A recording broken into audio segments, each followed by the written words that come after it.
يا مساء العافية، يا مساء المسرات، يا مساء اللي يسركم ما يضركم. شلونكم حبايبي؟ شخباركم؟ إن شاء الله يا رب تمام وبصحة وعافية. شلونكم هالفترة؟ شو تسوون؟ ما تسوون انتن البنات؟ شو تسوون؟ شنو سوالفجن؟ اليوم أني حبيت أشارككم روتيني الصباحي، بس شنو هو؟ اليوم ما راح أطبخ غدا، تمام؟ بعدين أسولف لكم.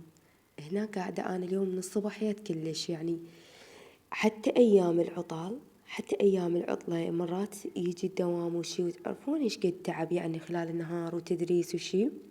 شغل تجي العطلة وأنام نوم عميق، ما تلقيني غير قاعدة من الصباحيات. اليوم تقريبا قاعدة الساعة ب6. كانت عندي ملابس أمس ما لحقت أغسلها. أول شي قعدت غسلت الملابس شطفتها، من بعدها نظفت الحوض مال الغسالة وترسته ماي نظيف مرة ثانية، وتسويت خليت قبقين مال معطر متعدد الاستخدامات، رويتكم انا مرة اسمه لميس علي، ونقعت الملابس داخله. رحت نخلت الطحين وعجنت العجينة. عجينة اليوم هو أنا هذا العجين عجن أسبوع، يعني أبقى أسبوع أقل أسبوع، يعني 4 أيام. مرات يجيبون خبيز من المخبز، مرات يجيبون صمون، وهكذا يعني تبقى خبزتي. بس أنا ما أرتاح أكثرية مرات والله يشترون، يعني إذا بقى عندي الخبز أسبوع كامل ياهلي يجي من السوق يجيب وياي خبزات لو صمونات حسب يعني ما هم يشتهون. بس أنا بالنسبة لي ما أرهم، يعني أحس راحتي إن تكون بالمجمدة مالت خبيز، أكلات سريعة مثل كوبة التمن، سمبوسة وهكذا. يعني أحب يكون جوا إيدي هذين الأشياء البسيطة كلش أرتاح. فقعدت عجنيت وخليته على الكاونتر، ورحت بلشت بالملابس أطلع من الحوض مال النشافة الغسالة وأحط بالنشافة وأنشف وأشر. اليوم ما كان عندي هواية تنظيف بالبيت الحمد لله. تعرفون هاي الفترة كلها الصراحة العطلة هاي اللي أنطوها للجهال خلصت بيها تنظيف العميق كل البيت يعني. فذن الأيام أحس حتى ماكو شي يعني يتنظف. تعرفتوا شلون؟ بالعادة أني أسوي تنظيف البيت، يعني تنظيف الأشياء العميقة اللي بالبيت عم قسمتها. يعني شوفوا مثلا يوم أني قعدت الساعة 7 راح سويت ريوق، راحوا الأولاد قعدت الساعة 6:30 سوي ريوق على ما يروحون الأولاد للمدرسة. تصير الساعة 7 أبلش بيومي، الروتين العادي اليومي. فتبقى عندي مثلا أخلص الساعة ب9. مرات ما يكون عندي هواية أشياء أسوي شيء عميق. عرفت شلون؟ مثل تنظيف مجرات، تنظيف مجمدات الثلاجة، تنظيف الفرن، تنظيف ساحبة، تصفيط ملابس، وهكذا تنظيف التخوم، تنظيف الكراسي. مرات أروح وانت بكرامة الصحيات همين أنظفهم تنظيف عميق، وهكذا. هذا الشيء يخلي البيت دائما نظيف وانت مرتاحة وتعرفين شو تسوين. يعني الصبح وانت قاعدين تخلصين روتينك اليوم وتعرفين شنو اللي راح ترتبينها وشنو اللي راح تنظفينها تنظيف عميق. عرفت شلون؟ أريد أسألكم سؤال. أنا الصراحة هذه الأمور ما عندي خبرة بيها نهائيا. البلازمة، أشوف وطن أحكي لكم موضوع. كانت عندي بلازمة قديمة مشتريت لها دش، تمام؟ الدش هذا بيه قنوات، يعني مثلا القنوات القرآنية كلها مصفطينها بش اسمه بش اسمه بقائمة معينة. طارت الكلمة شو اسمه ما شو اسمه سويتها. بس ما أرهم إذا ما أجيب الموضوع وأحطن، إذا ما أسحق أو أشفص بالكلام أبدا ما تصير، يعني ما تصير لي شارة. مثلا قنوات القرآنية مسوي لها قائمة، قنوات المسلسلات مسوي لها قائمة، قنوات مال الإخبارية مسوي لها قائمة، وهكذا يا بنات. عرفت شو؟ القنوات الحسينية مسوي لها قائمة. يعني تلفزيوني كان قديم، يعني كان تلفزيون صغير حلو مرتب. اللي عطلة الفاتت استونا هذا جبت التلفزيون اللي هسه موجود بالصالة. وطبعا هالأيام مثل ما شفت الموبايل أنا شغل بيه حسينيات أو قرآن. المهم، فمن أخذوا الجماعة على مود البلاي ستيشن، لأن هذا جابوه أساسا للبلاي ستيشن مالتهم، بس طلع يحمي. إيش قالوا تلفزيون جديد وبيه برامج. ذاك اللي أخذوه ما بيه برامج، يعني أنا جايبت له دش مثل ما قلت لكم يحتوي على قائمات، تمام؟ أخذوا حتى الدش اللي فوق اللاقط الصحن، يعني تعرفون يعني اللاقط مال الإشارة اللي فوق السطح، أخذوه وياه. اللي أريد أسأله يا بنات، إذا أردت أحول التلفزيون على النت، يعني أدخل الرمز مال الإنترنت مالتنا بالتلفزيون، هم أحتاج لاقط، يعني هم محتاج صح دش من فوق السطيح، لو شنو يعني؟ فدوى اللي عندها خبرة تكتب لي وأنا أسوي، لأن إذا أظل وراء أبو علي ما راح يسوي. لو تجي شتا وصيفات وأنا أحب أنا أطلع بيه مثلا حسينيات، قرآن، يعني هيجي أشياء، فهم عندهم تلفزيون. هم أساسا أنا ما شاء الله إذن الأيام دوام، فكله حتى الفيش أنا مسلتتها ورايحة، بس هم داقي بالحائط يعني معلقيه بالغرفة، فما أقدر أراجع عنه وأوخر هذا. وهذا أنا حابته الشاشة مالته كلش حلوة يعني كبيرة، فكلش يعني وبيه برامج، يعني تقدرين تطلعين بيه يوتيوب، تطلعين بيه هيك سوالف باليوتيوب كلش حلوة يعني. اكو بنات اشوفن هي طلعن شو اسمه منظر طبيعي فد شي، فكلش الصراحة حابته، وانا ما اعرف شلون يعني اسويه. هنا خلصت قلت لكم شريت الملابس واجنيت ورتبت البيت وبخرته، واجيت لقيت العجين مالته مختمر، همين شنقت ورحت خبزت. ما احكيكم عن الخبز يجنن. هنا انا دا احس امنت حتى مستقبلي ما اعرف ليش يصير عندي شعور كلش حلو، رغم انهم يجيبون خبز يجيبون صمون مثل ما قلت، بس هذا الشعور اللي يصير عندي احس يعني ما أتنوع على أحد يجيب خبز وياه، ما أتنوع على أحد يجيب صمون، يعني خبزتي عندي.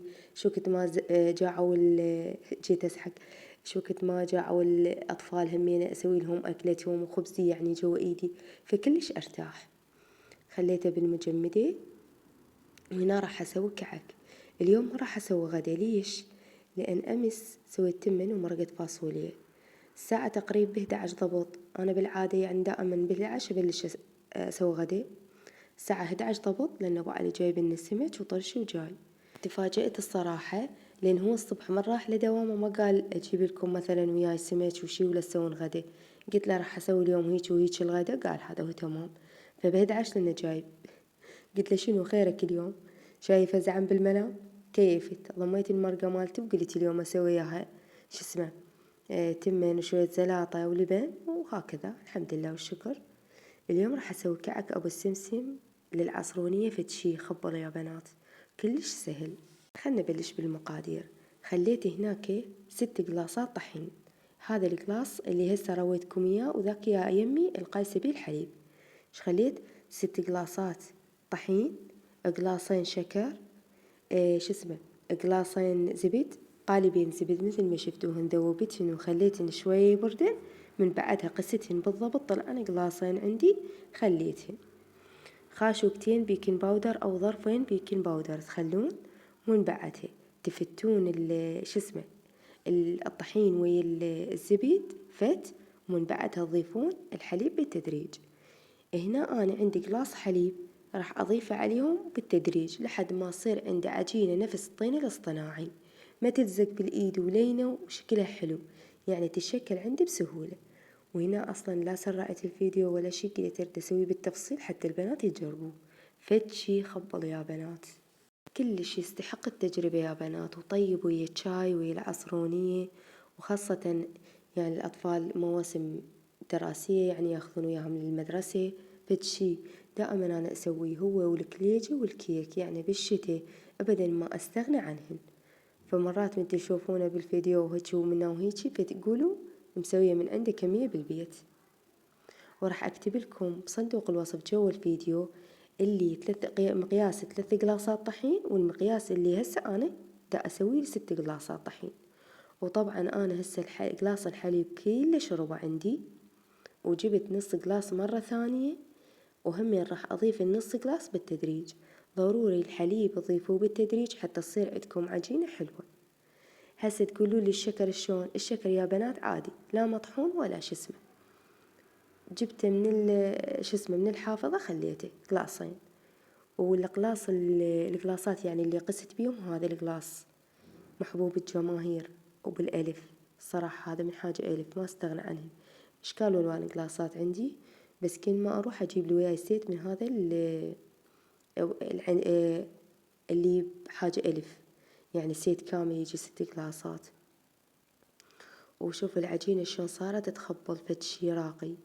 ولا تخافون من الشكر حتى إذا حسيتوا يعني عجنتوا العجينة وطلعت حلوة وتحسون بالشكر بعده بالعجينة، أبد ما لكم علاقة، عفوها. هنا حبيت أجربه وأراويكم شلون تصير العجينة عندكم. ومثل ما ذكرت تلابسون الطحين ويا الزبد كل زين يعني تفتوه، ومن بعد تضيفون الحليب بالتدريج. أنا ضفت قلاص وربع حليب عندي، النص القلاص بقى من عنده هذه شوية، راح أخليها ترتاح لبين ما أحمص السمسم. جيت أقول أحمس السمسم نفس الشي، بس لا، الحمس يكون بيدهن.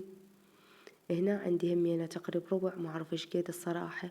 المهم ب1000 دينار راح شو اسمه أحمصه كلياته، ومن بعدها أخليه شوية يبرد وأبلش بيه تشكيل. ومو دائما أنا الصراحة أسوي سمسم، مرات أسوي مكسرات مثلا جوز، فستق وهكذا، عرفت شلون؟ بس شنو ما أخليهم على حجمهم يعني كبير، لا، أجرشهم يعني، بس ما أخليهم ناعمين يعني هيك باودر أو كلش ناعمين، لا، أخليهم يعني مجروش كلش شكله حلو يطلع بالكعك. بس أكثر شي هنا عندي بالبيت جيت أسحق همين، عندي بالبيت يحبون السمسم صراحة كلش. خليت خاشوقتين شكر وخليت شوية حليب، يعني مقدار خاشوقتين 3 خواشق حليب، على مود هيجي يعطيني شكل شو اسمه، من أخليه يطلع كمية على الكعك كلش حلوة. راح أبلش التشكيل، والتشكيل حسب رغبتكم. احنا هنا نحب الشكل التقليدي بيه، يعني مرة سويته على شكل هيجي شلون اللولبي دائرة، صراحة قالوا لا خلينا الشكل التقليدي، غيرت لهم مرة ثانية سويته شلون الصامون الفينو هيجي شكل، بس شنو أصغر يعني مو هالقد الكبر، لا أصغر، بس هيجي تشكيلة كتشكيلة. همين ما قبلوا، فكلش يحبون هاي الشكل التقليدي، يحسون بطعمه. قلت لهم نفس الشي هي بس التشكيلة تختلف، قالوا لا نفس الطعم أطيب، نفس الشكل العفو أطيب. قلت لكم أنا ذا ما أسحق لي سحقتين بالحكي أبدا ما أرهم، ما تصير لي شارة، ما أعرف ليش. وهنا تسوونه بشكل يعني هيجي على ميز الطعام أو على شو اسمه الكاونتر، أريح لكم يا بنات. وتاخذون قياس واحد وشكل واحد، وتدخلون الفرن أول شي من جوا بعدين من فوق. أما إذا فرنش كهربائي شغل الفوق والجوا بنفس الوقت، فد شي يطلع. وعينش ميزانش بالفرن، يعني شو وقت ما شفتي تحمص من جوا خلي أول 10 دقايق، بعدين تعال شوفيه من جوا، إذا شفتي أخذ لون حلو شغل عليه من فوق. أنا إذا أحكي عن الفرن الغازي، أما لا فرنش كهربائي شغل الفوق والجوا بنفس الوقت، يطلع عندك ياخذ له 10 دقايق 15 دقيقة بالكثير حسب درجة حرارة الفرن، وتطلعينه. سويت وياه شاي وما أحكي لكم عن الطعم، فشي يخبل يستحق التجربة، أتمنى تجربونه. مع ألف سلامة يا أحلى ناس موجودة.